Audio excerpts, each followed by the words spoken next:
أعوذ بالله من الشيطان الرجيم بسم الله الرحمن الرحيم الحمد لله والصلاة والسلام على رسول الله. mbokk yi ñu ngi leen di nuyu bu baax te di leen ziar tey nag ñu indi leen xadis boo xamante ni tabarakallahu daanaka xadisu mocc la kon jaadu na mbokk yëpp mën ko xam surtout ñi nga xam ne dañoo njaboot tabarakallahu mooy képp koo xam ne dafa am lu ko metti sallallahu alayhi wa sallam indil ñu mocc boo xamante ni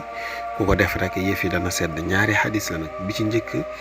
sayyidatuna Aïcha radiallahu anha moo ko solo muy soxna yonent bi sallallahu alayhi wa sallam mu ne an Aïchata radiallahu anha qaalat kaana rasulullahi sallallahu alayhi wa sallam ida marida ahadun min ahlihi nafatha alayhi bilmuawidaati. sayyidatuna Aïcha nee na yonent bi sallallahu alayhi wa sallam nekkoon na bu fekkee kenn ci waa këram yi dañoo feebar nee na day jàng falaxi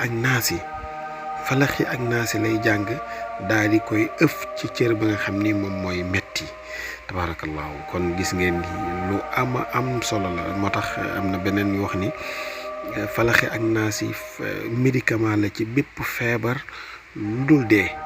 waaw kon mbokk yi ngeen xam ko mu ngi noonu ñu indi leen beneen xadis bi ci topp te moo di xadis bi ku ñu wax Ousmane moo ko solo Ousmane ibnu Abi Aas moom moo nettali xadis bi. Ousmane nee na annahu shaka ila rasulullahi sallallahu alayhi wa sallam waj'an yajiduhu fi jasadihi munzu aslam fa qaala lahu rasulullahi sallallahu alayhi wa sallam ضع يدك على الذي يألم من جسدك وقل بسم الله ثلاثا وقل 7 مرات أعوذ بالله وقدرته من شر ما أجد وأحاذر. Ousmane nee na dama ñëw jàmbat Yonent bi sallallahu alayhi wa sallam benn feebar boo xam ne daal mu ngi nekk ci sama yaram depuis bi ma tuubee daal mu ngi may sonal di metti rek. nee na ma ñëw wax ko Yonent bi sallallahu alayhi wa sallam ni ma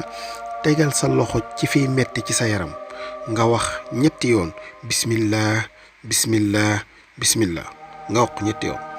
nga wax juróom-ñaari yoon a'udhu billahi wa qudratihi min sharri ma ajidu wa uhadir a'udhu billahi wa qudratihi min sharri ma ajidu wa uhadir a'udhu billahi wa qudratihi min sharri ma ajidu wa uhadir nga wax ko juróom-ñaari yoon 7 fois. nee na loolu la ko Yonent bi sallallahu alayhi wa sallam jox. kon mbokk yi gis ngeen ni mocc yaa ngi noonu ñaan yaa ngi noonu tabarakallahu nga xam ni ku ne mën na ko am ndax léeg-léeg mu dal la foo xamante ni tabarakallahu faaw rek nga mën a xam ni demee ni ñu ñaan ku ko jot nag nga mën ko jottali sa morom te tasaare ko incha allah. asalaamualeykum wa rahmatullahi taala wa barakaatu.